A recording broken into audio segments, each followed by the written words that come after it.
Excuse me, हजुरको नाम? सुशील श्रेष्ठ। के हजुरको? नानुहाङ राई। हजुरको? एवन्चु राई। कहाँदेखि हुनुहुन्छ तपाईँहरू? हामी बिचपानी। बिचपानी है? यहाँकै लोकल भन्छ भनौँ न, यहाँकै लोकल। मेला चाहिँ कस्तो लागिरहेको छ? मेला त एकदम खतरा लागिरहेछ हाम्रो। खतरा है? हाम्रो लागि थोरै टाइम निकाल्नु भएकोमा चाहिँ एकदमै धेरै धेरै धन्यवाद है हजुरहरूलाई। धन्यवाद। हजुरलाई म एउटा क्वेसन गर्छु है, मिलाउनु भयो भने चाहिँ हजुरले चाहिँ गिफ्ट पाउनुहुन्छ। हुन्छ। हजुरको क्वेसन चाहिँ यो रहेको छ है, एउटा रुखमा 6वटा चराहरू थिए है, एउटा रुखमा 6वटा चराहरू थिए अनि एकजना सिकारी आएर चाहिँ एउटा चरालाई चाहिँ मारिदियो हानेर है, रुखमा भएको चरालाई मारिदियो भने त्यहाँनिर चाहिँ कतिवटा चराहरू चाहिँ बाँकी रहे? जसले छिटो भन्नुहुन्छ उहाँले गिफ्ट पाउनुहुन्छ है। कतिवटा? 0 किनकि बन्दुक हानेर उडो। हो सही, हाम्रो भाइले चाहिँ एन्सर सही मिलायो है।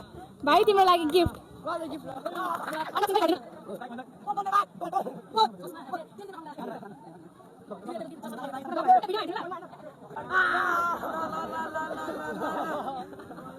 यदि हजुरहरूलाई आँखा सम्बन्धी कुनै पनि समस्या भयो, आँखा पोल्ने, दुख्ने, चिलाउने, साथै हजुरको फ्यामिलीमा कसैलाई पनि अल्छी आँखा, डेढो आँखा, आँखा हल्लिने जस्तो समस्याहरू छन् भने चाहिँ हाम्रो अरविन्द आई केयर कालाबन्दरमा पनि आउन सक्नुहुन्छ है।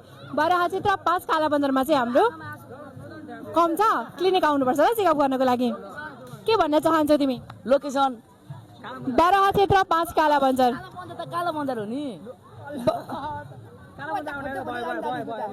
म्याक्स होटल र पूजा भण्डारको बिचमा छ ल। हस् हस्। के भन्न चाहनुहुन्छ तपाईँ? अब के भन्नु, जित्यो, खुसी लाग्यो। ल थ्याङ्क यू।